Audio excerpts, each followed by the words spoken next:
Hi friends, matter in our surroundings 9th physical science part 3 వీడియోకి స్వాగతం. ఈ వీడియోలో మనం స్టేట్ చేంజ్, మ్యాటర్ని స్టేట్ చేంజ్ చేయొచ్చా అంటే సాలిడ్ నుంచి లిక్విడ్కి, లిక్విడ్ నుంచి గ్యాస్కి అలా చేంజ్ చేయొచ్చా, చేంజ్ చేయడానికి డిపెండ్ అయ్యే ఫ్యాక్టర్స్ ఏంటి, టెంపరేచర్ చేంజెస్ చేయొచ్చా, ప్రెజర్ ఎలా దాని మీద ఇంపాక్ట్ చూపిస్తుంది, తర్వాత సబ్లిమేషన్ అంటే ఏంటి, ఎవాపరేషన్ అంటే ఏంటి, ఇలాంటి అంశాలను ఈ వీడియోలో మనం పరిశీలిద్దాం. మొదటగా can matter change it's state, అసలు స్టేట్ను చేంజ్ చేసుకోగలదా? స్టేట్ అంటే మనకు జనరల్గా ఉన్న 3 స్టేట్లు ఏంటి అంటే సాలిడ్, లిక్విడ్, గ్యాస్ అనమాట. ఈ స్టేట్ ఒకదాని నుంచి ఒకటికి చేంజ్ చేయొచ్చా? ఓకే, జనరల్లీ సాలిడ్ అంటేనే మనకు గుర్తొచ్చే ఫామ్ ఏంటి అంటే ఐస్ అనేది మనకు సాలిడ్గా గుర్తొస్తుంది. లిక్విడ్ అంటే మనం తాగే వాటర్, గ్యాస్ అంటే వేపర్. ఈ మూడు కూడా H2O కెమికల్ ఫార్ములా ఒకటే. బట్ ఐస్ అనేది సాలిడ్ స్టేట్లో, వాటర్ అనేది లిక్విడ్ స్టేట్లో, వేపర్ అనేది లేదా స్టీమ్ అనేది గ్యాసియస్ స్టేట్లో ఉండడాన్ని మనం అబ్జర్వ్ చేయొచ్చు. మూడు కూడా అందుబాటులో ఉన్నాయి అంటే మనము స్టేట్ అనేది చేంజ్ చేయొచ్చు. ఇలా స్టేట్ చేంజ్ చేసే క్రమంలో ఏం జరుగుతుంది, ఆ పార్టికల్స్ మధ్యలో ఏమైనా మార్పు జరుగుతుందా, అలాంటి అంశాలను మనం పరిశీలన చేద్దాం. ఓకే, మొదటగా effect of change of temperature. Temperature change అవ్వడం వల్ల ఈ స్టేట్ చేంజ్లో ఎలాంటి ప్రభావం కలుగుతుంది అని చూసే ప్రయత్నం చేద్దాం. ఇందుకు గాను ఇక్కడ చూపినట్టు ఒక యాక్టివిటీ తీసుకోవడం జరిగింది. ఓకే, మనల్ని 150 grams ఆఫ్ ఐస్ను బీకర్లో తీసుకోమంటున్నారు. ఉదాహరణకు ఒక -10 degrees సెంటీగ్రేడ్ కాడ ఉంది అని అనుకున్నాం.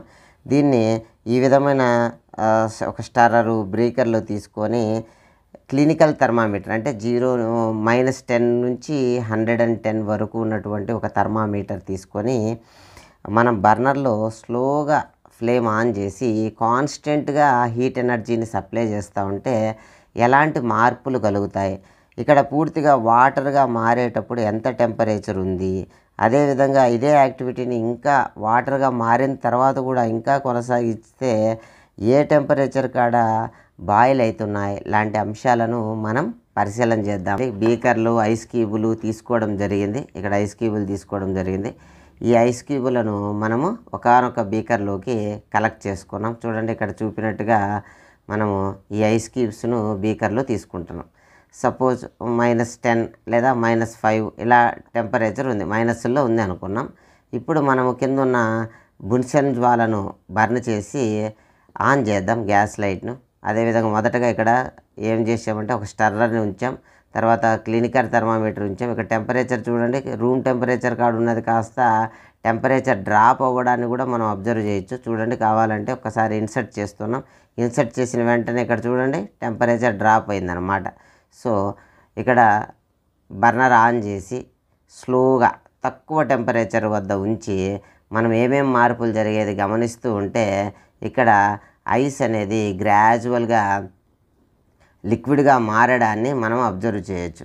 ఏ టెంపరేచర్ వద్ద లిక్విడ్గా మారింది అని అంటే in generally normal atmospheric pressure వద్ద 0 degrees సెంటీగ్రేడ్ వద్ద 0 degrees సెంటీగ్రేడ్ వద్ద మనకు అది పూర్తిగా మారడం అనేది జరుగుతుంది. ఎప్పుడైతే 0 degree రీచ్ అవుతుందో అప్పటి నుంచి ఐస్ అనేది ఇంకా కొంత ఐస్గా కొంత వాటర్గా ఉన్నా కానీ కంప్లీట్గా వాటర్గా మారేంత వరకు కూడా 0 degrees సెంటీగ్రేడే ఉండడాన్ని మనం అబ్జర్వ్ చేయొచ్చు. ఆ టైంలో మనం ఇచ్చే హీట్ ఎనర్జీ ఏమవుతుంది అనేది కూడా మనం మాట్లాడుకున్నాం. మొత్తం మీద ఐస్ అనేది వాటర్గా మారేటువంటి టెంపరేచర్ ఎంత అంటే 0 degrees సెంటీగ్రేడ్ 0 degrees సెంటీగ్రేడ్. ఇంకా ఫర్దర్గా హీట్ ఎనర్జీని మనం సప్లై చేస్తే ఏమవుతుంది అనేది మళ్ళీ పరిశీలన చేద్దాం, గమనించండి. ఓకే, ఇక్కడ పూర్తిగా 0 degrees సెంటీగ్రేడ్ వద్ద వాటర్గా మారిపోయిందనమాట. ఇక ఫర్దర్గా మళ్ళీ మనము బర్నర్ని ఆన్ చేసి, బర్నర్ కంటిన్యూగా ఆన్లోనే ఉంది, మనం మళ్ళీ పరిశీలన చేస్తే ఏం జరుగుతుంది అనేది చూస్తే ఇంకా కంటిన్యూగా హీట్ ఎనర్జీ ఇస్తున్నాం. థర్మామీటర్లో టెంపరేచర్ అనేది ఇంక్రీజ్ అవుతూ ఉంది.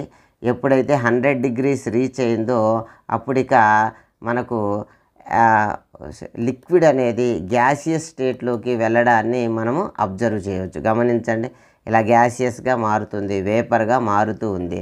ఎప్పటి వరకు ఇలా ఉంటుంది అని అంటే 100 డిగ్రీ సెంటీగ్రేడ్ వద్ద ఇక వాటర్ మొత్తం కూడా ఎవాపరేట్ అయ్యేంత వరకు కూడా 100గానే ఉండడాన్ని మనం గమనించవచ్చు.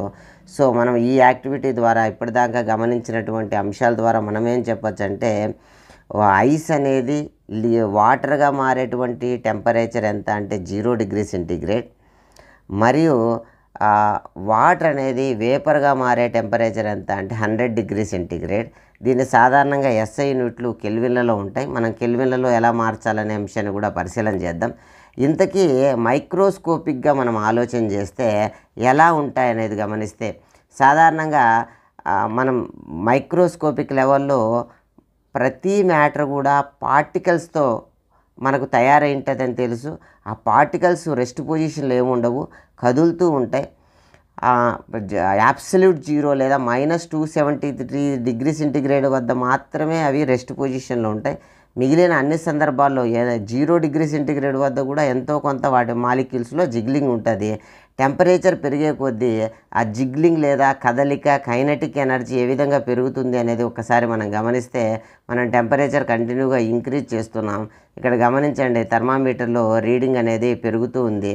At the same time molecules మధ్య జిగ్లింగ్ అనేది కదలిక అనేది గ్రాడ్యువల్గా పెరగడాన్ని మనం గమనించవచ్చు. ఇక్కడ ఈ డయాగ్రామ్ మొదటి దశ అనమాట. అంటే తక్కువ టెంపరేచర్ ఉన్నప్పుడు గమనించండి, ఇక్కడ తక్కువ టెంపరేచర్, ఇక్కడ టెంపరేచర్ ఎక్కువ ఉన్నప్పుడు రెండు పక్కన పక్కన ఉంచితే ఆ కదలిక ఎక్కడ ఎక్కువ ఎక్కడ తక్కువ అనేది మనం ఈజీగా అబ్జర్వ్ చేయొచ్చు అనే విషయాన్ని ఇక్కడ చూపడం జరుగుతుంది. చూడండి, టెంపరేచర్ పెరిగే కొద్దీ మాలిక్యూల్స్ మధ్య ఉన్న కైనెటిక్ ఎనర్జీ పెరుగుతుంది అనే అంశాన్ని మనము ఈ యాక్టివిటీ ద్వారా గమనించవచ్చు. సో ఇప్పటివరకు ఏమైతే అబ్జర్వ్ చేసినామో ఆ అంశాలను ఒక్కసారి ఇక్కడ కూడా మనం చూస్తూ మాట్లాడుకున్నాం, గమనించండి. ఓకే, ఇక్కడ రెండు ఇంపార్టెంట్ పాయింట్స్ ఏంటంటే 0 డిగ్రీ సెంటీగ్రేడ్, ఇక్కడ ఐస్ అనేది వాటర్గా మారుతుంది. దీన్నే కెల్విన్లలోకి మారిస్తే 273 కెల్విన్లు అనమాట, 273 కెల్విన్. సో డిగ్రీ సెంటీగ్రేడ్ని కెల్విన్లోకి మార్చాలంటే 273 యాడ్ చేయాలి. 273.15 యాక్చువల్లీ మనం డెసిమల్ కరెక్షన్లో 0.15 తీసేసి 273ని యాడ్ చేస్తాం. అదేవిధంగా ఆవిరిపోయేటువంటి టెంపరేచర్, బాయిలింగ్ టెంపరేచర్ ఎంత అంటే 100 డిగ్రీ సెంటీగ్రేడ్. ఇదే కెల్విన్లలో అయితే 273 దీనికి యాడ్ చేస్తే 373 కెల్విన్ అనమాట. సో లో ఫ్లేమ్. ఓకే, మనం ఇక్కడ ఏం అబ్జర్వ్ చేసినామంటే సాలిడ్ నుంచి లిక్విడ్కి మారడానికి 0 డిగ్రీ సెంటీగ్రేడ్ వద్ద మారింది అనే అంశాన్ని మనం అబ్జర్వ్ చేసినాం. ఓకే, ఇంకా మనం డెఫినేషన్స్ విషయానికి వస్తే the solid melt become liquid at atmospheric pressure is called melting point. A temperature వద్ద అయితే సాలిడ్ లిక్విడ్గా మారుతుందో దాన్నే మెల్టింగ్ పాయింట్ అంటాం అనేది మనకు ఇక్కడ తెలుసుకున్నాం అనమాట. దీన్నే ఫ్యూజన్ అని కూడా అంటాం. సో ఎక్కడ జరుగుతుందంటే 0 డిగ్రీ సెంటీగ్రేడ్ వద్ద జరుగుతుంది. సో ఇక్కడ ఈ టాపిక్కి సంబంధించి కొన్ని ప్రశ్నలను మనం అబ్జర్వ్ చేసే ప్రయత్నం చేద్దాం.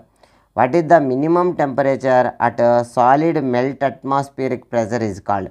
అట్మాస్ఫియరిక్ ప్రెజర్ వద్ద సాలిడ్ ఏ టెంపరేచర్ వద్ద మెల్ట్ అవుతుంది ఆ పాయింట్ని ఏమంటాము అంటే boiling point, freezing point, sublimation point, melting point. సరైన సమాధానాన్ని కామెంట్ రూపంలో తెలియజేయగలరు. Next, what is the observation water start boiling in the experiment. ఎక్కడ స్టార్ట్ అయ్యింది, ఏం అబ్జర్వ్ చేసినారు? ఫార్మేషన్ ఆఫ్ ఐస్ ఈ స్టార్టెడ్, వాటర్ వేపర్స్ మరియు water turn to cold, water colour change. సరైన సమాధానాన్ని గుర్తించండి. Next, what is the melting point of ice. ఐస్కు ఏ టెంపరేచర్ వద్ద మెల్ట్ అయ్యి వాటర్గా మారుతుంది?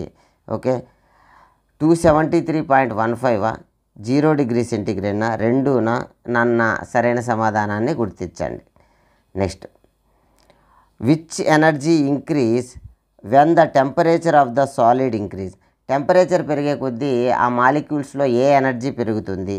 Potential energy, magnetic energy, kinetic energy, nuclear energy. సరైన సమాధానాన్ని గుర్తించండి. Next, when a solid melts it's temperature remains same does the heat energy go. Okay, ఇంకొక కొత్త విషయాన్ని మనం ఇక్కడ అబ్జర్వ్ చేసే ప్రయత్నం చేద్దాం. ఎక్కడైతే 0 డిగ్రీ సెంటీగ్రేడ్ వద్ద ఇక్కడ యాక్చువల్లీ -10 ఉంది అనుకున్నాం. ఇనిషియల్గా -10 లేదా -5 డిగ్రీ సెంటీగ్రేడ్ వద్ద ఐస్ ఉంది. మనం గ్రాడ్యువల్గా హీట్ ఎనర్జీ కంటిన్యూగా ఇస్తున్నాం. ఇది -5 నుంచి -4 డిగ్రీ సెంటీగ్రేడ్కి పెరిగింది, తర్వాత -3కి పెరిగింది, -2కి పెరిగింది, -1కి పెరిగింది, 0కి వచ్చింది. 0 వచ్చిన వెంటనే సాలిడ్గానే ఉంది, ఐస్గానే ఉంది. సో ఈ ఐస్ మెల్ట్ అవ్వడం స్టార్ట్ అయ్యి కంప్లీట్గా మెల్ట్ అయ్యేంత వరకు కూడా థర్మామీటర్లో ఎటువంటి మార్పు లేకుండా అట్లనే 0 కాడనే ఉంది. ఆ టైంలో అంటే ఈ పర్టికులర్ టైంలో మనం ఇచ్చే హీట్ ఎనర్జీ అంతా కూడా ఏమవుతుంది, అక్కడ ఇచ్చే హీట్ ఎనర్జీ థర్మామీటర్లు మామూలుగా హీట్ ఎనర్జీ ఇస్తూ ఉంటే హీట్ ఎనర్జీ అనేది కాజ్ అయితే థర్మామీటర్లో రైజ్ అవ్వడం అనేది ఎఫెక్ట్ అనమాట. హీట్ ఎనర్జీ కాజ్ అయితే టెంపరేచర్ అనేది ఎఫెక్ట్. ఇక్కడ కాజ్ ఉంది బట్ ఎఫెక్ట్ మనకు థర్మామీటర్లో కనిపించడంలే.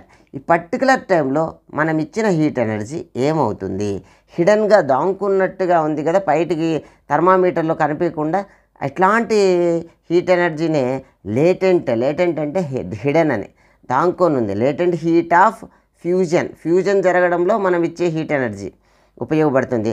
ఆ పర్టికులర్ టైంలో మనం ఇచ్చే హీట్ ఎనర్జీ వాటర్ మాలిక్యూల్స్ మధ్య బాండ్స్ ఉంటాయి కదా, ఈ బాండ్స్ అట్రాక్షన్ ఫోర్స్ ఏదైతే ఉందో దాన్ని వీక్ చేసి స్టేట్ చేంజ్ అయ్యే విధంగా, వాటి మధ్య దూరం పెంచి స్టేట్ చేంజ్ అయ్యే విధంగా చేస్తాయి అన్నమాట. సో ఆ ఎనర్జీ స్టేట్ చేంజ్ అవ్వడానికి మాత్రమే ఉపయోగపడుతుంది. అది టెంపరేచర్ రైజ్ అవ్వడానికి ఉపయోగపడడంలే. ఆ టెంపరేచర్ని ఆ టైంలో మనం ఇచ్చిన స్టేట్ చేంజ్ అవ్వడానికి ఉపయోగపడే ఎనర్జీని లేటెంట్ హీట్ అంటాం. ఇది ఫ్యూజన్కి ఉపయోగపడుతుంది కాబట్టి లేటెంట్ హీట్ ఆఫ్ ఫ్యూజన్ అని అంటాం అన్నమాట. సో అదేవిధంగా 100 డిగ్రీ సెంటీగ్రేడ్ వద్ద కూడా ఎప్పుడైతే టెంపరేచర్ గ్రాడ్యువల్గా పెంచుతున్నాం, వాటర్ అనేది 0 డిగ్రీ సెంటీగ్రేడ్ వద్ద కంప్లీట్గా వాటర్గా ఉంది. తర్వాత టెంపరేచర్ ఇచ్చే కొద్దీ థర్మామీటర్లో రీడింగ్ పెరుగుతా ఎప్పుడైతే 100కి చేరిందో అప్పుడు వాటర్గానే ఉంది. ఇక హీట్ ఎనర్జీ మనం పెంచుతూ ఉన్నప్పటికి కూడా 100 అనేది కంటిన్యూగా 100ఏ ఉంది. ఆ టైంలో ఇక ఏం జరుగుతుంది అంటే వాటరు వేపర్గా మారడం స్టార్ట్ అయింది, స్టీమ్ అవుతుంది అన్నమాట, గాల్లో కలిసిపోవడం స్టార్ట్ అయింది. సో ఇక్కడ 100 డిగ్రీ సెంటీగ్రేడ్ ఉంది, స్టీమ్గా మారుతుంది. సో ఇప్పుడు మనం హీట్ ఎనర్జీ ఇవ్వడం లేదంటే ఇస్తున్నాం. ఈ పర్టికులర్ టైంలో మనం ఇచ్చే హీట్ ఎనర్జీ లిక్విడ్ స్టేట్లోంచి గ్యాసియస్ స్టేట్లోకి కన్వర్ట్ అవ్వడానికి ఆ బాండ్స్ అనేటి వాటర్ మాలిక్యూల్ ఒక్కొక్క వాటర్ మాలిక్యూల్ మధ్యలో కోవలెంట్ బాండ్ ఉంటుంది, పోలార్ కోవలెంట్ బాండ్స్ ఉంటాయి. ఈ ఒక వాటర్ మాలిక్యూల్ రెండో వాటర్ మాలిక్యూల్ మధ్య హైడ్రోజన్ బాండ్స్ ఉంటాయి. ఇవి బ్రేక్ అయ్యి అదే స్టేట్ చేంజ్ అయ్యి వెళ్ళిపోతుంది. ఈ బాండ్ బ్రేక్ అవ్వడానికి మనకు ఇప్పుడు ఇచ్చే హీట్ ఎనర్జీ యూజ్ అవుతుంది. దీన్నే latent heat of vaporisation. So ఈ టాపిక్కి సంబంధించి మనం ఇక్కడ ఉన్న వివరాలను ఒక్కసారి మనం పరిశీలన చేద్దాం, గమనించండి. అక్కడ ఇచ్చే హీట్ ఎనర్జీ బాండ్స్ బ్రేక్ అవ్వడానికి లేదా గమనించండి ఇక్కడ the amount of heat energy that is required to change 1 kg of solid into liquid atmospheric pressure melting point is also known as latent heat of fusion. 1 kg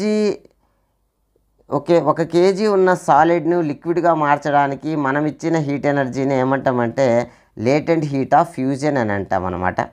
అదేవిధంగా the atmosphere at which liquid start boiling atmospheric pressure is known as boiling point. A temperature వద్ద అయితే స్టీమ్గా మారడం, ఆవిరిగా మారడం ప్రారంభిస్తుందో ఆ temperature పాయింట్ని మనం boiling point అని అంటాం. అది ఎంత అంటే 373 కెల్విన్లు లేదా 100 డిగ్రీ సెంటీగ్రేడ్లు అన్నమాట. ఇక్కడ చూడండి, సాలిడ్ అనేది హీట్ ఎనర్జీ ఎక్కువ ఇవ్వడం వల్ల లిక్విడ్గా మారింది. ఇంకొంత హీట్ ఎనర్జీ ఇస్తే అది గ్యాసియస్గా మారింది. ఒకవేళ గ్యాస్ని కూల్ చేస్తే లిక్విడ్ స్టేట్లోకి మారింది. లిక్విడ్ని ఇంకొంత కూల్ చేస్తే సాలిడ్గా మారింది. ఈ విషయం మనము ఐస్ను వేడి చేసినాం, వాటర్ అయింది. వాటర్ ఇంకా వేడి చేసినాం, ఆవిరైంది. ఆవిరి తగులుతున్న పాత్రను పక్కకు తీసి పెడితే వంట చేసేటప్పుడు కాసేపటికి నీళ్లు కారిపోవడాన్ని మన అనుభవమే. అంటే అంత హీట్ ఎనర్జీ లేకపోతే ఏమవుతుంది, స్టీము మళ్ళీ లిక్విడ్గా అయింది. ఈ కారిపోయిన నీళ్ళని ఫ్రిడ్జ్లో పెట్టితే మళ్ళీ అది గడ్డగడుతుంది. సో ఇది రివర్సిబుల్ కూడా అనే విషయాన్ని మనం గుర్తించాలి.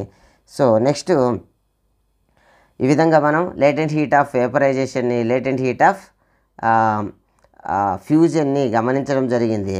నెక్స్ట్ ఇంకొక అంశం ఏంటి అంటే కొన్నిసార్లు వేడి చేస్తే నేరుగా సాలిడ్ అనేది లిక్విడ్ ఫేజ్ను ఫేస్ చేయకుండానే నేరుగా గ్యాసియస్ స్టేట్లోకి కన్వర్ట్ అవుతుంది. ఇలాంటి దాన్నే మనము సబ్లిమేషన్ అని అంటాం. సో ఇక్కడ సబ్లిమేషన్కి సంబంధించినటువంటి యాక్టివిటీని మనం పరిశీలన చేద్దాం. ఒక్కసారి గమనించండి. ఓకే, ఇక్కడ ఎక్స్పెరిమెంటల్ సెటప్ని ఒకసారి గమనించండి. అమ్మోనియం క్లోరైడ్ లేదా క్యాంపర్ని తీసుకోవచ్చు. మనమైతే అమ్మోనియం క్లోరైడ్ని తీసుకోవడం జరిగింది. ఈ అమ్మోనియం క్లోరైడ్ని మనం కొంత స్పాచులాలో తీసుకొని కొంత చైనా డిష్లో తీసుకోవడం జరుగుతుంది. పరిశీలన చేయండి. స్పాచులాతో చైనా డిష్లో తీసుకున్నాం. తర్వాత దీనిపైన మనకు ఈ ఫనెల్ను తీసుకోవాలి. మూత ఉందో దాన్ని అక్కడ ఉంచడం జరిగింది. ఇంకా పరిశీలన చేయండి. తర్వాత దాని మీద కాటన్ ఉంచడం జరిగింది. సో దీన్ని ఇక్కడ బున్సన్ బర్నర్ మీద ఉంచి గాజు వైరు ట్రైప్యాడ్ పైన మనం ఈ చైనా డిష్ను ఉంచి కాటన్ వాటర్లో అద్ది చుట్టూ ఉంచుతాం. ఎందుకంటే ఎలాంటి లీకేజ్ పోకుండా, గ్యాస్ అనేది లీక్ కాకుండా ఉంచుతాం. మనం తర్వాత హీట్ ఎనర్జీని సప్లై చేస్తూ ఉంటే ఏం జరుగుతుంది అనేది ఒకసారి గమనిస్తే ఇక్కడ నేరుగా ఇక్కడ ఎట్లా ఉంది, సాలిడ్ స్టేట్లో ఉంది. అమ్మోనియం క్లోరైడ్ అనేది సాలిడ్ స్టేట్లో ఉంది. మనం హీట్ ఎనర్జీ ఇస్తే మామూలుగా అయితే ఐస్ను వేడి చేస్తే ఏమవుతుంది, లిక్విడ్కి వస్తుంది, తర్వాత గ్యాస్గా మారుతుంది. బట్ అమ్మోనియం క్లోరైడ్ వేడి చేస్తే అది నేరుగా గ్యాసియస్ స్టేట్లోకి కన్వర్ట్ అవ్వడాన్ని మనం గమనించవచ్చు. మన ఇంట్లల్లో కూడా దేవునికి హారతి ఇచ్చేటప్పుడు కర్పూరం వేడి చేస్తాం. కర్పూరం ఏమవుతుంది, నేరుగా గ్యాస్లోకి మారిపోవడాన్ని మనం అబ్జర్వ్ చేయొచ్చు అనమాట. ఈ విధంగా లిక్విడ్ స్టేట్లోకి రాకుండా సాలిడ్ నేరుగా గ్యాస్లోకి మారుతూ ఉంటే అట్లాంటి సబ్స్టెన్సెస్, అట్లాంటి ప్రాసెస్ని సబ్లిమేషన్ అని అంటాం అనమాట. ఇక్కడ గమనిస్తే ఒక్కసారి కొంచెం బ్యాక్ వద్దాం. చూడండి, ఇక్కడ టెస్ట్ ట్యూబ్లో ఇక్కడ మామూలు కలర్లో ఉంది. గ్రాజువల్గా ఇక్కడ గమనించండి వైటిష్గా మారడం, అంటే అక్కడ ఏమొచ్చి చేరుతుంది, అమ్మోనియం క్లోరైడ్ అనేది ఈ పైన ఉన్న పాత్రకు టచ్ అయ్యి అక్కడ కూల్ అయ్యి తిరిగి మళ్ళీ సాలిడ్గా మారడాన్ని మనం అబ్జర్వ్ చేయొచ్చు. ఇక్కడ గమనించండి ఒక్కసారి. మొత్తం అమ్మోనియం క్లోరైడ్ తీసుకున్నాం, చైనా డిష్ తీసుకున్నాం, గాజు వైర్ తీసుకున్నాం, ట్రైపాడ్ ఉంచినాం, కింద బున్సన్ బర్నర్లో వేడి చేయడం జరిగింది. ఇలా వేడి చేస్తే ఇక్కడంతా కూడా వైటిష్గా అవ్వడాన్ని మనం అబ్జర్వ్ చేయొచ్చు. ఏం జరిగింది అనేది ఒక్కసారి మనం పరిశీలన చేయండి. ఓకే, ఇక్కడ అమ్మోనియం క్లోరైడ్ వేడి అవుతుంది, నేరుగా గ్యాసెస్గా మారుతుంది.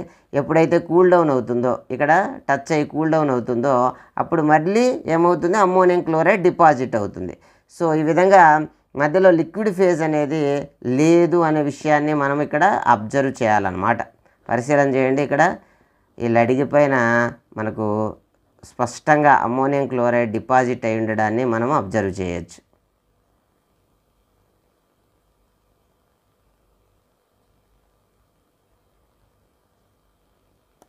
ఓకే, ఈ యాక్టివిటీ ద్వారా ఇప్పుడు దీంట్లో మనం ఏమేమి అంశాలు గమనించింది ఒక్కసారి మనం పరిశీలన చేద్దాం. ఓకే, ఈ విధంగా మారడాన్ని మనము సబ్లిమేషన్ అని అంటాం. డైరెక్ట్గా ఒకసారి డెఫినేషన్ ఒక్కసారి పరిశీలన చేయండి. Okay, A state change directly solid to gas without changing into liquid state, దీన్ని సబ్లిమేషన్ అంటాం. దీనికి రివర్స్ ప్రాసెస్నే డిపాజిషన్ అంటాం. అంటే నేరుగా గ్యాసియస్ స్టేట్లో ఉన్న ammonium chloride water state, liquid స్టేట్లోకి రాకుండా నేరుగా గ్యాస్ నుంచి సాలిడ్ ఫేజ్లోకి కన్వర్ట్ అవ్వడాన్ని డిపాజిషన్ అంటాం.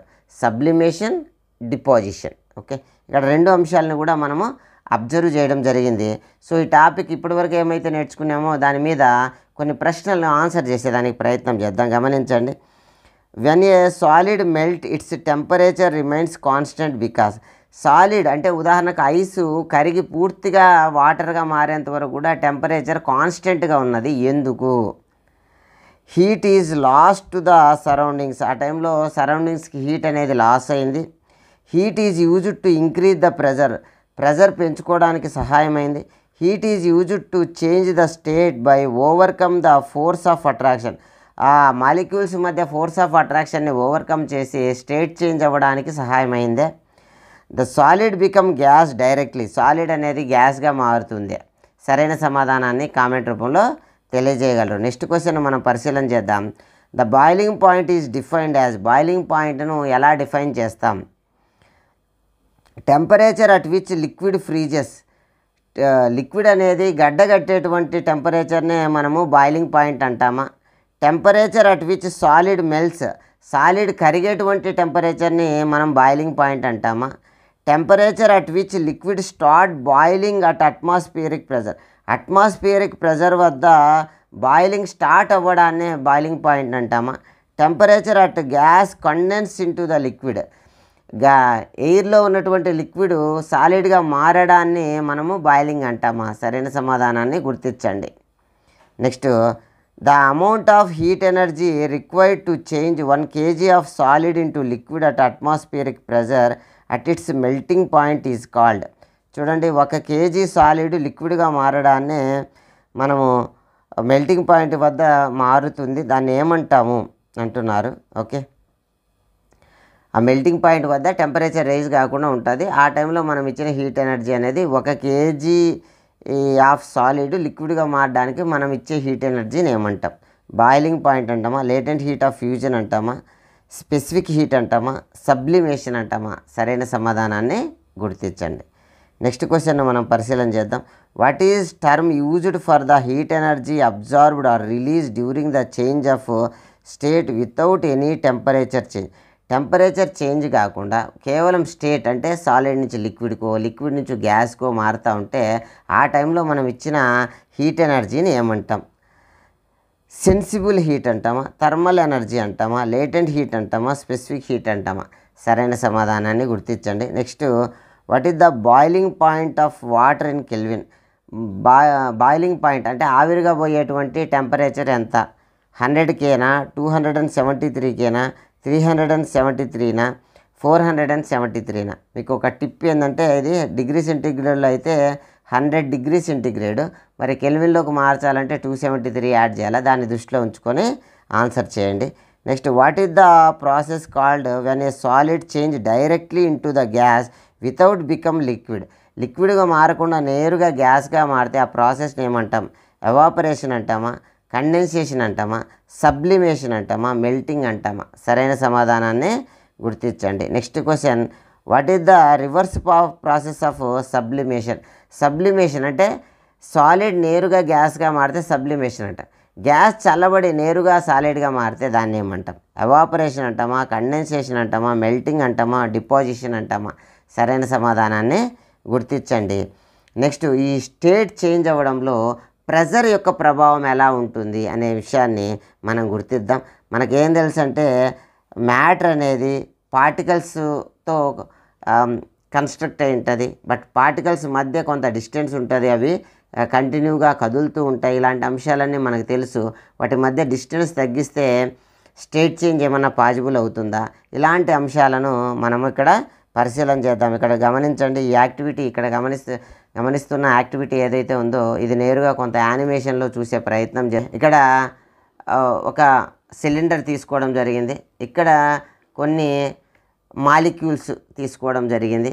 ఇవి టెంపరేచర్ ప్రెజర్ పెంచే కొద్దీ మరియు టెంపరేచర్ తగ్గించే కొద్దీ ఎలాంటి మార్పులకు లోనవుతుంది అనే అంశాన్ని మనం పరిశీలన చేద్దాం. చూడండి, 0 డిగ్రీ సెంటీగ్రేడ్ వద్ద కూడా కదులుతూ ఉంటాయి. మనం ఆల్రెడీ అబ్సల్యూట్ 0 వద్ద మాత్రమే కదలవని చెప్పుకున్నాం కదా. ఇక్కడ మనము వాల్యూమ్ తగ్గిస్తున్నామంటే ఇండైరెక్ట్గా ప్రెజర్ పెంచుతున్నాం. ఇక్కడ ప్రెజర్ పెంచడం వల్ల ఏమవుతుందంటే మాలిక్యూల్స్ మధ్య కైనెటిక్ ఎనర్జీ ముందు ఇక్కడ వరకు ఉన్నప్పుడు అవి కొంత రిలాక్స్గా తిరుగుతూ ఉన్నాయి. ఎప్పుడైతే స్థలం తగ్గిందో కొలిజన్స్ పెరిగినాయి, కైనెటిక్ ఎనర్జీ పెరుగుతుంది. ఈ పాత్ర యొక్క వాల్స్ మీద కూడా ఒక యూనిట్ ఏరియాలో కలిగేటువంటి ఫోర్స్నే మనం ప్రెజర్ అంటాం. ప్రెజర్ అంటే force by area, unit area. ఈ వాల్స్ పైన యూనిట్ ఏరియాలో ఎంత ప్రెజర్, ఎంత ఫోర్స్ అప్లై అవుతుందో దాన్నే మనము ప్రెజర్ అని అంటాం అనమాట. Force by area. ప్రెజర్ అంటే ఫోర్స్ బై ఏరియా. ఫోర్స్కు యూనిట్లు న్యూటన్లు, ఏరియాకు మీటర్ స్క్వేర్.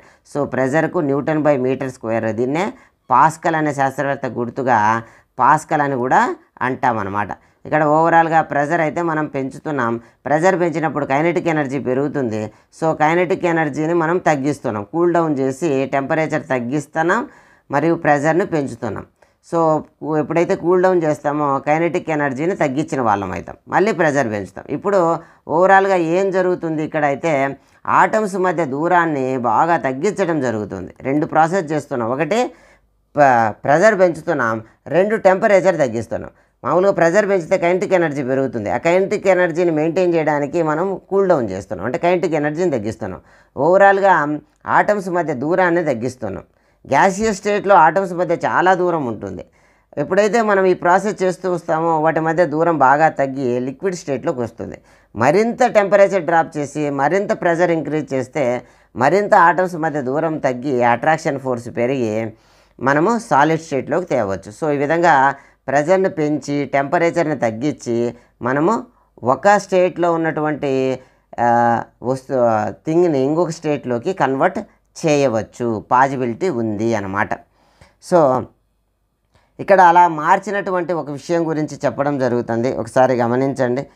సో మామూలుగా కార్బన్ డైఆక్సైడ్ గ్యాస్ మనం ఏదైతే శ్వాసక్రియలో రిలీజ్ చేస్తామో కార్బన్ డైఆక్సైడ్ గ్యాసు అది CO2 అనమాట. ఈ CO2ను ఈ ప్రాసెస్ ద్వారా అంటే ప్రెజర్ పెంచి టెంపరేచర్ తగ్గిస్తూ ఉండి సాలిడ్ స్టేట్లోకి మారుస్తాం. ఇలా సాలిడ్ స్టేట్లోకి మార్చినటువంటి కార్బన్ డైఆక్సైడ్నే మనం ఏమంటామంటే డ్రై ఐస్ అంటాం అన్నమాట. ఇది ఎప్పుడైతే ఈ కండిషన్స్ లేవో వెంటనే మళ్ళీ అది గ్యాస్గా కన్వర్ట్ అవుతుంటుంది. మనం మూవీస్లో చూస్తూ ఉంటాం, స్మోక్ ఎఫెక్ట్ ఒక హెవెన్లోనో ఇంకొక చోట ఒక డ్యాన్స్ వేస్తూ ఉంటే స్మోక్ ఎఫెక్ట్ వస్తూ ఉంటుంది. ఆ స్మోకు కారణం డ్రై ఐస్ అనమాట. బాగా cool extreme cool conditions, extreme pressure కండిషన్స్లో మనము కార్బన్ డైఆక్సైడ్ను సాలిడ్ చేసి ఉంటాం. దీన్ని డ్రై ఐస్ అంటాం. ఈ డ్రై ఐస్ని అక్కడ ఉంచేస్తే నార్మల్ అట్మాస్ఫియర్ కాడ ఇదే నేరుగా గ్యాస్గా కన్వర్ట్ అవుతూ ఉంటుంది. అది ఒక స్మోక్ ఎఫెక్ట్ లాగా వస్తుందన్నమాట. రైట్, ఇక్కడ ఏదేమైనా మనము ఒక స్టేట్ నుంచి ఇంకో స్టేట్కి మార్చచ్చు అనే విషయం మనకైతే అర్థమైంది. ఇక్కడ ఒకసారి చూద్దాం. సాలిడ్ లిక్విడ్గా కానీ మారిస్తే దాన్ని ఫ్యూజన్ అంటాం. అదేవిధంగా లిక్విడ్ని గ్యాస్గా మారిస్తే దాన్ని వేపరైజేషన్ అంటాం. అదే గ్యాస్ సాలిడ్గా మారితే దాన్ని డిపాజిషన్ అంటాం. ఇదే ప్రాసెస్ రివర్స్ అయితే ఏం జరుగుతుందో చూద్దాం. సాలిడ్ లిక్విడ్గా మారితే ఫ్యూజన్ అన్నాం కదా, మరి లిక్విడ్ సాలిడ్గా మారితే దాన్ని సాలిడిఫికేషన్ అంటాం. లిక్విడ్ గ్యాస్గా మారితే దాన్ని వేపరైజేషన్ అన్నాం. మరి గ్యాస్ లిక్విడ్గా మారితే దాన్ని కండెన్సేషన్ అంటాం. నెక్స్ట్ గ్యాసు సాలిడ్గా మారితే డిపాజిషన్ అన్నాం. మరి సాలిడ్ నేరుగా గ్యాస్గా మారితే దాన్ని సబ్లిమేషన్ అంటాం. సబ్లిమేషన్ అని అంటాం అన్నమాట. సో ఈ టాపిక్కి సంబంధించి కొన్ని ప్రశ్నలు ఇక్కడ అడగడం జరిగింది, వాటిని మనం ఆన్సర్ చేసే ప్రయత్నం చేద్దాం. Convert the following temperature Celsius scale. వీటిని ఇక్కడైతే కెల్విన్లలో ఇచ్చినారు, వీటిని సెల్సియస్ స్కేల్లోకి మార్చాలి. మనకేం తెలుసు అంటే మామూలుగా 0 డిగ్రీ సెంటిగ్రేడ్ అయితే దానికి 273 యాడ్ చేసి 273 కెల్విన్ అని చెప్పాం. అదేవిధంగా 100 డిగ్రీ సెంటిగ్రేడ్ బాయిలింగ్ పాయింట్ అయితే దానికి 273 యాడ్ చేసి 373 కెల్విన్ బాయిలింగ్ పాయింట్ అన్నాం. ఇప్పుడు కెల్విన్లలో ఇచ్చారు, డిగ్రీ సెంటిగ్రేడ్లోకి మార్చాలి అంటే ఏం చేయాలి? 273ని సబ్ట్రాక్ట్ చేయాలన్నమాట. 273ని సబ్ట్రాక్ట్ చేయాలా.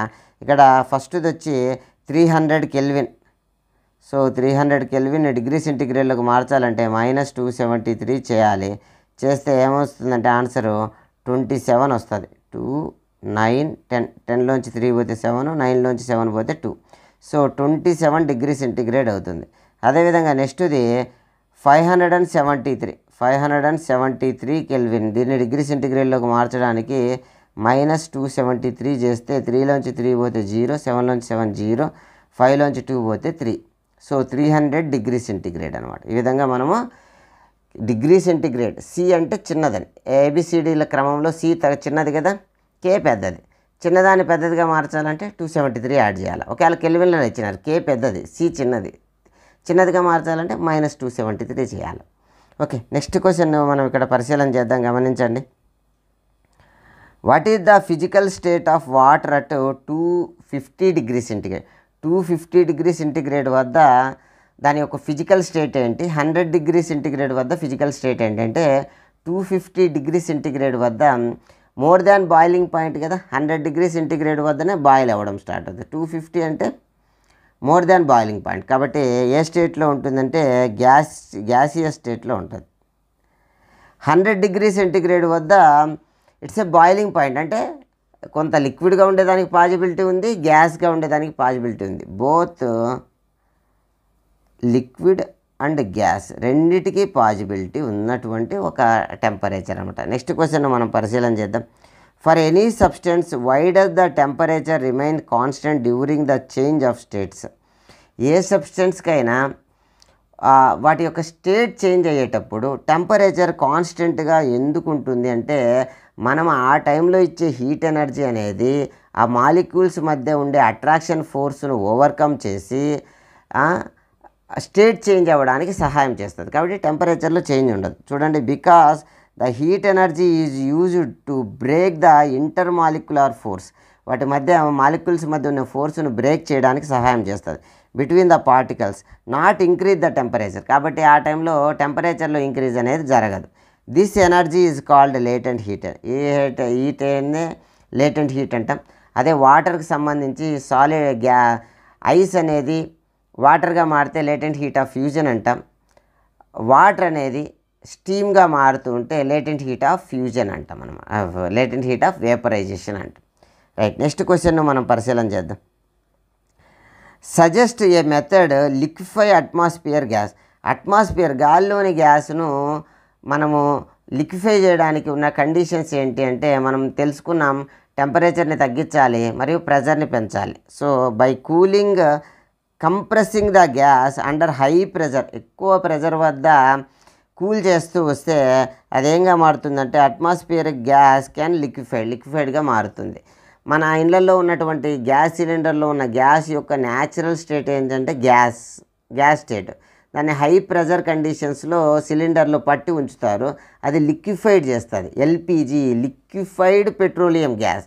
ఎప్పుడైతే నాపు తిప్పుతామో లిక్విడ్గా ఉన్న గ్యాస్ కాస్త గ్యాసియస్ స్టేట్లోకి మారి ఆ ప్రెజర్ తగ్గించుకొని, ఆ కండిషన్స్ మారినాయి కాబట్టి ప్రెజర్ తగ్గి తిరిగి గ్యాస్గా మారడం జరుగుతుందన్నమాట. అదేవిధంగా మనము దెబ్బలకు స్ప్రేలు కొట్టుకుంటూ ఉంటాం, అన్నిట్లో కూడా ఆ బాటిళ్లలో హై ప్రెజర్లో గ్యాస్ను లిక్విడ్గా కన్వర్ట్ చేసి ఉంచుతారు. మనం ఇట్లా గిలకరించినప్పుడు కూడా వాటర్ ఉన్నట్టుగా మనకు తెలుస్తుంది. ఎప్పుడైతే మనం ప్రెస్ చేస్తామో అది గ్యాస్గా బయటకు వస్తుంది అనమాట. సో నెక్స్ట్ టాపిక్ ఎవాపరేషన్ అనమాట. మనం బాగా వేడి చేస్తేనే అది వాటర్ అయితే 100 డిగ్రీ సెంటిగ్రేడ్ వద్ద అయితేనే మనకేం తెలుసు, లిక్విడ్ నుంచి స్టీమ్గా లేదా వేపర్గా మారుతుంది అని తెలుసు.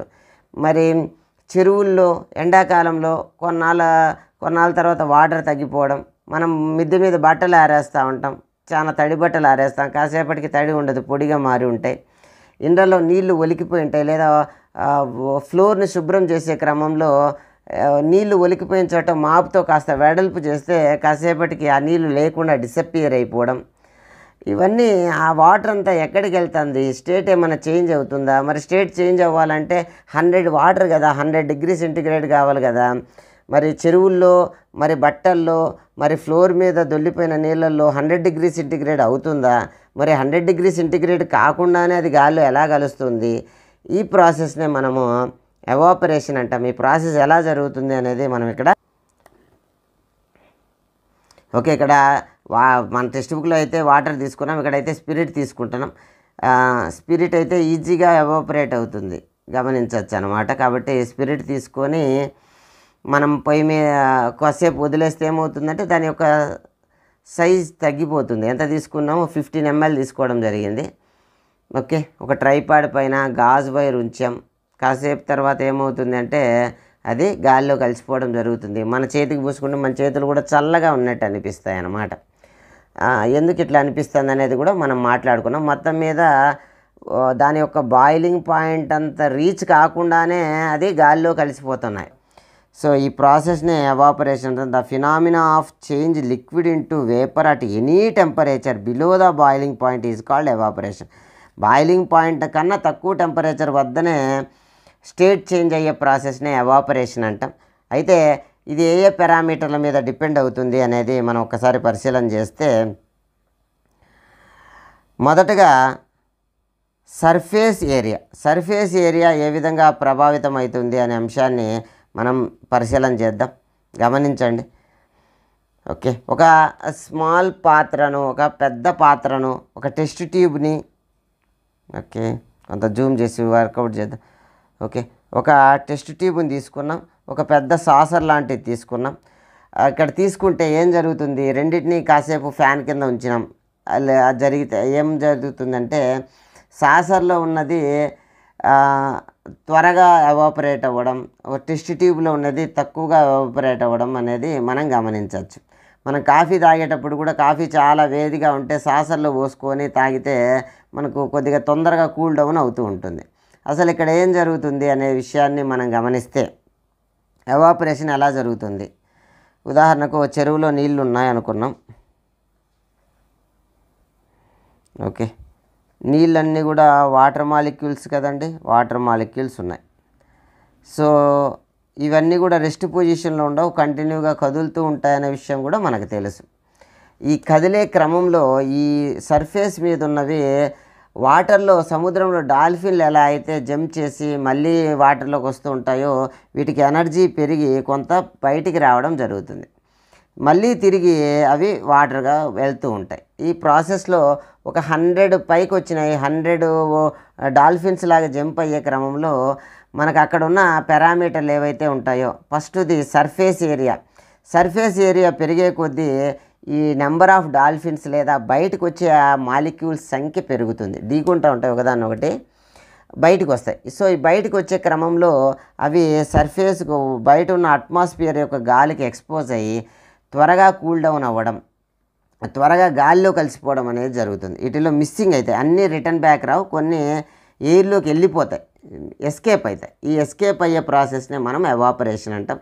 ఎంత సర్ఫేస్ ఏరియా పెరుగుతుందో అన్ని డాల్ఫిన్స్, ఇక్కడ డాల్ఫిన్స్ అంటున్నాం కానీ అవి వాటర్ మాలిక్యూల్స్, ఇక గుద్దుకునే క్రమంలో సర్ఫేస్ మీద ఉన్నవి మాత్రమే జంపు కాలేవు, కింద ఉన్నవి జంపు కాలేవు కదా.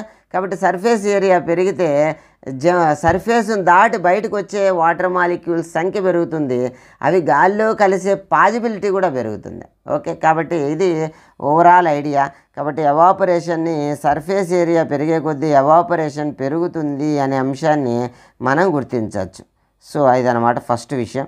రెండోది, కాబట్టి రేట్ ఆఫ్ ఎవాపరేషన్ అనేది సర్ఫేస్ ఏరియా పెరిగే కొద్దీ పెరుగుతుంది. నెక్స్ట్ ఇది చూస్తే టెంపరేచర్ పెరిగితే ఏం జరుగుతుంది. ఓకే, టెంపరేచర్ పెరిగితే మాలిక్యూల్స్ మధ్య కైనెటిక్ ఎనర్జీ పెరుగుతుంది. సో కైనెటిక్ ఎనర్జీ పెరిగితే రెండు ఒకే సర్ఫేస్ ఏరియా ఉన్న 2 పాత్రలు తీసుకొని ఒక దాంట్లో ఎక్కువ టెంపరేచర్ ఉంటే కైనెటిక్ ఎనర్జీ పెరుగుతుంది. కైనెటిక్ ఎనర్జీ పెరిగితే అవి ఎస్కేప్ అయ్యే మాలిక్యూల్స్ సంఖ్య కూడా పెరుగుతుంది అన్నమాట. ఎందుకని అవి సర్ఫేస్ కైనెటిక్ ఎనర్జీ ఎక్కువ ఉంది కాబట్టి కొలిజన్స్ ఎక్కువ జరుగుతాయి కాబట్టి అది సర్ఫేస్ నుంచి బయటకు వచ్చే పాజిబిలిటీ పెరుగుతుంది. కాబట్టి ఎవాపరేషన్ గాల్లో కలిసిపోవడం అనే ప్రాసెస్ వేగవంతం అవుతుంది. కాబట్టి టెంపరేచర్ పెరిగే కొద్దీ ఎవాపరేషన్ పెరుగుతుంది. నెక్స్ట్ మనం పరిశీలన చేద్దాం, స్పీడప్ అవుతుంది. నెక్స్ట్ మరొక అంశం ఏంటి అంటే విండ్ స్పీడ్ పెరిగే కొద్దీ ఏం జరుగుతుంది అంటే, ఓకే మళ్ళీ ఇక్కడికి వద్దాం. సో పైన ఫ్యాన్ ఉన్నటువంటి దాని కింద ఒక పాత్ర పెట్టినాం, ఫ్యాన్ లేని కాడ సేమ్ క్వాంటిటీ ఆఫ్ లిక్విడ్ ఏదైనా సరే, స్పిరిట్ లాంటిది అయితే మనం చాలా ఈజీగా గమనిస్తే ఏం జరుగుతుందంటే బయటికి 2 పాత్రల్లోంచి ఒక 100 వాటర్ మాలిక్యూల్స్ డాల్ఫిన్స్ లాగా జంప్ అయినాయి అనుకున్నాం ఈ కొలిజన్స్ వల్ల. ఫ్యాన్ ఉందనుకోండి, అక్కడ ఏం జరుగుతూ ఉంటుంది, ఎయిర్ వీస్తూ ఉంటుంది, బయటకు వచ్చినట్టు గాలిలో కలిసి అవి గాలి వల్ల యువతలకు వచ్చేసినాయి, ఆ సర్ఫేస్ నుంచి పక్కకు వచ్చినాయి, ఇక మళ్ళీ ఆ సర్ఫేస్లోకి వెళ్ళే పాజిబిలిటీ పెరగదు.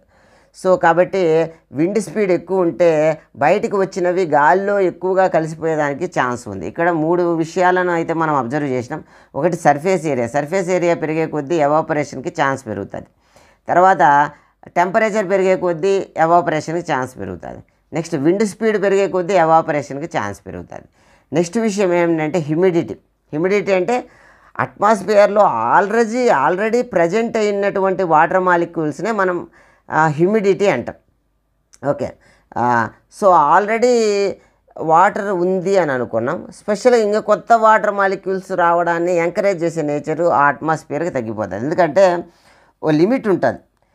ఉదాహరణకి ఒక 1000 వాటర్ మాలిక్యూల్స్ను ఈ ఎయిర్ సస్టైన్ చేయగలదు అని అనుకున్నాం, ఆల్రెడీ 900 ఉన్నాయి, ఇక కొత్తగా వచ్చే వాటిని ఎంకరేజ్ చేయదు. అదే డ్రై ఉంది, అసలు ఓన్లీ ఒక 100 ఉన్నాయి, 10 ఉన్నాయి, అట్మాస్ఫియర్లో చాలా తక్కువ హ్యూమిడిటీ ఉంది. సో వచ్చే ఆల్రెడీ లిక్విడ్ నుంచి గ్యాస్లోకి ఎస్కేప్ అయినటువంటి మాలిక్యూల్స్ను హోల్డ్ చేసే నేచర్ ఎక్కువగా ఉంటుంది. కాబట్టి హ్యూమిడిటీ తక్కువ ఉంటే రేట్ ఆఫ్ ఎవాపరేషన్ అనేది ఎక్కువగా ఉంటుంది. ఇక్కడ 4 అంశాల్లో 3 సపోర్ట్ చేస్తాయి. ఒక్కటి ఇన్వర్స్లీ ప్రపోర్షనల్గా ఉంటుంది. ఏరియా పెరిగితే హ్యూమిడిటీ ఏరియా పెరిగితే ఎవాపరేషన్ పెరుగుతుంది, టెంపరేచర్ పెరిగితే ఎవాపరేషన్ పెరుగుతుంది. తర్వాత విండ్ స్పీడ్ పెరిగితే ఎవాపరేషన్ పెరుగుతుంది. బట్ హ్యూమిడిటీ పెరిగితే ఎవాపరేషన్ తగ్గుతుంది అనే అంశాన్ని మనమైతే తెలుసుకోవాలన్నమాట. ఓకే, నెక్స్ట్ విషయానికి వద్దాం. ఇక్కడ నెక్స్ట్ విషయం ఏంటి అంటే ఇవి టచ్ చేసినప్పుడు మనకు చల్లగా అనిపిస్తుంది. ఎందుకు అనేది మనం మాట్లాడుకోవాలి. ఓకే, ఎందుకు అనేది ఒక జనరల్ ఎగ్జాంపుల్తో మొదట మాట్లాడుకునే ప్రయత్నం చేద్దాం. ఓకే, ఏదైనా ఒక కంట్రీలో మనుషులు ఉన్నారు. వీళ్ళందరూ కూడా ఎవరికైతే డబ్బు ఎక్కువగా ఉందో వీళ్ళందరూ మనుషులు, వీళ్ళు ఎవరైతే రిచ్ పర్సన్స్ అవుతున్నారో వీళ్ళందరూ కూడా వేరే దేశానికి వెళ్ళిపోతున్నారు. సో రిచ్ అయిన వాళ్ళందరూ వెళ్ళిపోతూ ఉంటే ఈ కంట్రీ ఏమవుతుంది? పూర్ అవుతుంది. సో అట్లనే ఏవైతే కైనెటిక్ ఎనర్జీ పెరుగుతుంది, ఏవైతే టెంపరేచర్ ఎక్కువ ఉందో ఆ టెంపరేచర్ ఎక్కువ ఉన్న మాలిక్యూల్స్ బయటికి వెళ్ళిపోతూ ఉంటే ఆ బాడీ ఏమవుతుంది? కూల్ డౌన్ అవుతుంది అనమాట. సో దాని గురించి మనం మాట్లాడుకునే ప్రయత్నం చేద్దాం. ఇక్కడైతే కొన్ని కండిషన్స్ ఇవ్వడం జరిగింది, వాటిని చూద్దాం. What happen when your some acetone, అదే నెయిల్ పాలిష్ రిమూవర్నే అసిటోన్ అంటాం. అసిటోను నెయిల్ పాలిష్ రిమూవ్ చేయడానికి వాడుతూ ఉంటారు. ఇది పూసుకున్నప్పుడు మనకు చల్లగా అనిపిస్తుంది. ఎందుకు అని అంటే మన శరీరంలో ఉన్నటువంటి హీట్ ఎనర్జీని అది అబ్జార్బ్ చేసుకొని ఎవాపరేట్ అవుతుంది. సో మన బాడీ మాలిక్యూల్స్ యొక్క కైనెటిక్ ఎనర్జీని తగ్గిస్తుంది. కాబట్టి మనకు చల్లగా అనిపిస్తుంది అనమాట. నెక్స్ట్ చూద్దాం. హాట్ సన్నీ డే, చాలా వేడిగా ఉన్నటువంటి రోజుల్లో మనము మిద్దెల మీద వాటర్ని స్ప్రింకిల్ చేసుకుంటూ ఉంటాం. ఎందుకు అంటే అక్కడ ఉన్న బిల్డింగ్ పైన ఉన్న హీట్ ఎనర్జీని వాటర్ అబ్జార్బ్ చేసుకొని ఇది లేటెంట్ హీట్ అంత హీట్ని అబ్జార్బ్ చేసుకొని ఇది స్టేట్ చేంజ్ అయ్యి గాలిలో కలిసిపోవడం వల్ల మనకు చల్లగా అనిపిస్తుంది. మొత్తం మీద బిల్డింగ్లోని మాలిక్యూల్స్ యొక్క కైనెటిక్ ఎనర్జీని అది తీసుకుంటుంది. కైనెటిక్ ఎనర్జీ తగ్గిస్తుంది అంటే టెంపరేచర్ తగ్గుతుంది అనమాట. సో ఇంకా ఎండాకాలంలో కూడా మనము పాట్స్ గమనిస్తూ ఉంటాం, కుండలు గమనిస్తూ ఉంటాం. ఈ కుండలకి రంధ్రాలు ఉంటాయి. కుండలో ఉన్న నీళ్ళు చాలా చల్లగా ఉంటాయి. వడసడం అంటాం, నీళ్ళు ఉడుస్తున్నాయి బయటకు వస్తూ ఉంటాయి. అలాంటి కొత్త కుండే పోరస్గా ఉంటాయి, రంధ్రాలు ఉంటాయి, బయటకు వస్తుంది. కొన్నాళ్ళు వాడిన తర్వాత ఈ పోరస్లో మట్టి చేరుతుంది, అంత బాగా నీళ్లు బయటికి రావు, అంత చల్లబడదు. అందుకని కొత్త కుండ కొనుక్కోవాలా ఎండాకాలం వస్తానే అని అంటూ ఉంటారు. ఎందుకు, ఏం జరుగుతుంది అని అంటే ఏవైతే నీళ్లు మనం ఇక్కడ దాకా పోస్తామో ఆ నీళ్ళలో ఈ కొత్త కుండలో నీళ్లు తగ్గిపోవడాన్ని కూడా మనం గమనించవచ్చు. ఈ తగ్గిపోయిన నీళ్లు ఈ రంధ్రాల గుండా బయటకు వస్తాయి. ఈ బయటకు వచ్చి ఇక్కడ విండ్ అనేది ఉంటుంది, ఈ విండ్లో కలుస్తాయి. ఎలాంటివి కలుస్తాయి? ఇలా కలుస్తుందంటే అక్కడ ఏం జరుగుతుంది? ఏవి బయటికి రాగలుగుతున్నాయి? పాట్లో ఉన్నటువంటి కైనెటిక్ ఎనర్జీ ఎక్కువైన మాలిక్యూల్స్ బయటకు వస్తున్నాయి. కైనెటిక్ ఎనర్జీ ఎక్కువ ఉండడం అంటే టెంపరేచర్ ఎక్కువ ఉండడం. టెంపరేచర్ ఎక్కువ ఉండేటన్ని బయటకు వచ్చి గాల్లో కలుస్తూ ఉంటే కుండగా టెంపరేచర్ ఏమవుతుంది? ఆబ్వియస్లీ తగ్గుతుంది. ఎట్లయితే ధనవంతులందరూ బయటికి వెళ్ళిపోతూ ఉంటే దేశం పేదదైందో అట్లనే ఇక్కడ కైనెటిక్ ఎనర్జీ ఎక్కువ ఉండేటన్ని బయటికి వెళ్తూ ఉంటే ఓవరాల్ టెంపరేచర్ డ్రాప్ అవుతుంది. అదనమాట. నెక్స్ట్ అదేవిధంగా సమ్మర్లో మనం ఎందుకు కాటన్ షర్ట్లు వేసుకుంటాం అనంటే కాటన్ వేసుకున్నాం లేదా ఒకటి ఆర్టిఫిషియల్ది ఏదో ఒకటి వేసుకున్నాం, ఫైబర్ వేసుకున్నాం. దీనికి తేడా ఏంటంటే మన బాడీ టెంపరేచర్ని తగ్గించే ఒక న్యాచురల్ మెకానిజం చెమట పట్టడం, స్వెట్ అవ్వడం. ఈ స్వెట్ మన బాడీలోని చర్మం పైన ఉన్నటువంటి టెంపరేచర్లో ఉన్నటువంటి కైనెటిక్ ఎనర్జీ ఎక్కువగా ఉంటుంది. ఈ స్వెట్ వల్ల ఏమైందంటే తడి వచ్చేసింది. ఇది గాలిలో కలిస్తే ఆ టెంపరేచర్ని తగ్గిస్తుంది. ఎందుకని టెంపరేచర్ని వాటర్ మాలిక్యూల్స్ తీసుకొని సాల్ట్ వాటర్ తీసుకొని గాలిలో కలిసిపోతున్నాయి. సో ఆ కైనెటిక్ ఎనర్జీని సప్రెస్ చేస్తుంది, తగ్గిస్తుంది, కూల్ డౌన్ చేస్తుంది. అయితే ఈ ప్రాసెస్ని హెల్ప్ చేయాలి ఎవరు? పైన ఉన్నటువంటి క్లాత్. ఈ క్లాత్ ఆ వాటర్ని అబ్జార్బ్ చేసుకోవడం వల్ల హ్యాపీగా ఎవాపరేట్ అవుతున్నాయి. ఏ ఆర్టిఫిషియల్ క్లాత్ వేసుకున్నాం అనుకోండి, ఇది అబ్జార్బ్ చేసుకోదు. మన చర్మం మీద నుంచి చెమట ఉంటుంది, పైన దిక్కు ఇది ఒక షీల్డ్ లాగా ఉంటుంది, అబ్జార్బ్ జరగదు. సో అబ్జార్బ్ జరగకుంటే ఎవాపరేషన్ జరగదు, ఎవాపరేషన్ జరగకుంటే కూల్ డౌన్ కాదు. సో ఓవరాల్గా మనకు చికాకు కలిగిస్తుంది, ఇబ్బందిగా ఉంటుంది. కాబట్టి మనం ఎండాకాలంలో కాటన్ వేసుకుంటాం, ఇంకా లైట్ కలర్ వేసుకుంటాం. ఎందుకంటే డార్క్ కలర్ వేసుకుంటే ఏం జరుగుతుంది, సన్లైట్కు మరింతగా మనకు అది రిసీవ్ చేసుకుంటుంది సన్లైట్ని. కాబట్టి మొత్తం లైట్ రిఫ్లెక్ట్ అయిపోవాలి. కాబట్టి white is the best. White colour cotton cloth లేదా cotton cloth is good enough అన్నమాట. రైట్, ఈ విధంగా మనము తీసుకోవచ్చు. ఇంకా ఇట్లా అంటే లిక్విడ్ స్టేట్లోంచి గ్యాసియస్ స్టేట్లోకి మారేదాన్ని మనము ఎవాపరేషన్ అంటున్నాం కదా. మరి గాల్లో మనకు ఇన్విజిబుల్గా లిక్విడ్ వచ్చి చేరింది కదా, చేరుతానులే కుండలోంచి నీళ్లు బయటికి వెళ్ళినాయి. ఆ బయటికి వెళ్ళిన నీళ్ళన్నీ ఏమవుతున్నాయి, మళ్ళీ ఒకవేళ కైనెటిక్ ఎనర్జీ కానీ తగ్గిస్తే, ఇవన్నీ కూడా గాల్లో చేరినాయంటే కైనెటిక్ ఎనర్జీ ఎక్కువ ఉందని. ఒకవేళ వాటి కైనెటిక్ ఎనర్జీ తగ్గితే అవి మళ్ళీ లిక్విడ్ స్టేట్లోకి మారుతాయి. కైనెటిక్ ఎనర్జీ ఎక్కువ అవడం వల్ల గ్యాసియస్ స్టేట్లోకి వెళ్ళినాయి. గ్యాసియస్ స్టేట్లో కైనెటిక్ ఎనర్జీ తగ్గితే మళ్ళీ లిక్విడ్ స్టేట్లోకి మారుతాయి. దీన్నే కండెన్సేషన్ అంటాం. ఈ విషయాన్ని మనము ఇక్కడ గమనించండి. మనం ఒక కూల్ డ్రింక్ తీసుకున్నాం లేదా చల్లటి నీళ్లు తీసుకున్నాం, గ్లాస్ పైన నీళ్ళు వచ్చి చేరుతాయి. సాధారణంగా పిల్లలు ఏమనుకుంటారు, ఆ గ్లాసు లోపల ఉన్న నీళ్ళే బయటకు వచ్చినాయి అనుకుంటాం. కాదనమాట, మనకు కనబడకుండా గాల్లో నీళ్ళున్నాయి, ఈ ఎయిర్లో వాటర్ మాలిక్యూల్స్ ఉన్నాయి. ఎక్కడి నుంచి వచ్చినాయి ఇవి, మన వాటర్ బాడీస్ నుంచే. ఎప్పుడైతే కైనెటిక్ ఎనర్జీ వెళ్ళి ఎక్కువైనటువంటి వాటర్ మాలిక్యూల్స్ అన్నీ ఇలా ఎయిర్లో ఇన్విజిబుల్గా ఉన్నాయి. దీన్నే హ్యూమిడిటీ అని కూడా మనం అంటాం అన్నమాట. ఇలా ఉండడాన్ని ఇవి కైనెటిక్ ఎనర్జీ ఎక్కువ ఉన్నవి అని అర్థం. ఎప్పుడైతే చల్లనీళ్ళు తగిలినాయో, చల్లదనం అంటే కైనెటిక్ ఎనర్జీ తక్కువగా ఉన్నటువంటి ఒక బాడీ. సో దీన్ని ఎప్పుడైతే కాంటాక్ట్లోకి వస్తాయో వీటి యొక్క కైనెటిక్ ఎనర్జీ తగ్గి దీని కైనెటిక్ ఎనర్జీ దీనికి ఇస్తుంది, దీని తగ్గుతుంది, లోపల ఉన్నది గ్రాడ్యువల్గా కైనెటిక్ ఎనర్జీ పెరుగుతుంది. సో కాబట్టి ఈక్విలిబ్రియం, రెండు సమానమైన టెంపరేచర్ రావడానికి ప్రయత్నం చేస్తాయి. ఈ క్రమంలో వీటి కైనెటిక్ ఎనర్జీ తగ్గిపోవడం వల్ల గ్యాసియస్ స్టేట్లో ఉన్న వాటర్ పార్టికల్స్ లిక్విడ్ స్టేట్లోకి వస్తాయి. సో ఈ విధంగా వస్తాయి. ఈ బయట అట్మాస్ఫియర్లోని వాటరే కండెన్స్ అవుతున్నాయి. కండెన్స్ అవ్వడం అంటాం. ఎవాపరేషన్కి ఆపోజిట్ ప్రాసెస్ కండెన్సేషన్ అన్నమాట. సో ఈ టాపిక్కి సంబంధించి కొన్ని ప్రశ్నలు మనం ఆన్సర్ చేసేదానికి ప్రయత్నం చేద్దాం. Why does a desert cooler cool better on hot dry day? So hot dry day రోజు, డ్రై డే అంటే హ్యూమిడిటీ తక్కువ ఉంది, అలాంటి రోజున మనకు కూలర్ బాగా పనిచేస్తుంది. ఎందుకని ఈజీగా ఎవాపరేషన్ జరుగుతుంది. ఎవాపరేషన్ బాగా జరుగుతుందంటే కూలింగ్ ప్రాసెస్ బాగా జరుగుతుందని. ఎవాపరేషన్ అనేది కూలింగ్ ప్రాసెస్ అయితే కండెన్సేషన్ అనేది వార్మింగ్ ప్రాసెస్ అని మనకు తెలుసు, రివర్స్ ప్రాసెస్. ఓకే, చూడండి. A desert cooler work principle of evaporation on hot dry day. Dry day అంటే హ్యూమిడిటీ తక్కువ ఉంది. The rate of evaporation faster due to low humidity. Humidity తక్కువ ఉండడం వల్ల బాగా ఎవాపరేషన్ జరుగుతుంది. This rapid evaporation observe more heat from the surroundings make air cooler and more effective అనమాట. Dry day రోజున త్వరగా చల్లబడుతుంది. నెక్స్ట్ క్వశ్చన్ మనం ఆన్సర్ చేసే ప్రయత్నం చేద్దాం. How does the water kept in an earthen pot become cool during the summer? Okay, summer డేస్లో pot అనేది ఎందుకు చల్లబడుతుంది అనేది మనం ఆల్రెడీ మాట్లాడుకున్నాం. ఒకసారి చూడండి. ద పోరస్ వాల్స్ అంటే రంధ్రాలు కలిగిన గోడలు ఏవైతే ఉన్నాయో, ఈ earthen pot allow the waters seep out and evaporate. During the evaporation, heat is taken from the water inside pot which cause the water cool down. ఈ కారణం చేత అవి కూల్ డౌన్ అవుతాయి. నెక్స్ట్ క్వశ్చన్ మనం గమనిస్తే, why does the palm feel cold? Put some acetone or petrol or perfume on it. Perfume కానీ petrol కానీ ఈ గోర్ల రంగు రిమూవర్ అయినటువంటి అసిటోన్ కానీ ఉంచితే చల్లగా ఎందుకు అనిపిస్తుందంటే అవి త్వరగా ఎవాపరేట్ అవుతాయి. ఎవాపరేట్ అయ్యే క్రమంలో మన శరీరం పైన ఉన్నటువంటి కైనెటిక్ ఎనర్జీని, హీట్ ఎనర్జీని అబ్జర్వ్ చేసుకుంటాయి. These substance evaporate quickly during the evaporation. They observe heat from our palm. మన చేతిలో ఉన్నటువంటి హీట్ ఎనర్జీని అది అబ్జర్వ్ చేసుకొని which make our palm feel cold. కాబట్టి మన పాము చల్లగా అనిపిస్తుంది అన్నమాట. నెక్స్ట్ క్వశ్చన్ మనం పరిశీలన చేద్దాం.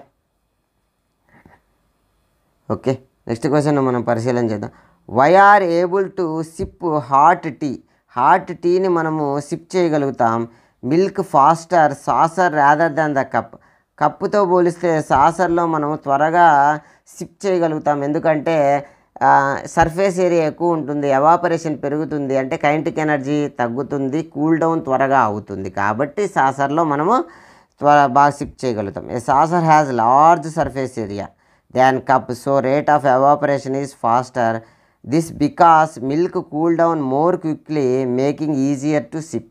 త్వరగా కూల్ డౌన్ అవ్వడం వల్ల సిప్ చేయడం ఈజీ అవుతుంది. Next last and final question, what type of cloth we wear in summer అనమాట. ఎందుకు ఎలాంటి క్లాత్ ధరిస్తామంటే కాటన్ క్లాత్, ఎందుకంటే అవి అబ్జార్బేషన్ బాగా జరుగుతాయి కాబట్టి evaporation easily and keep our body cool. Lighter colour reflect sunlight, సన్లైట్ని లైట్ కలర్స్ అయితే బాగా రిఫ్లెక్ట్ చేస్తాయి.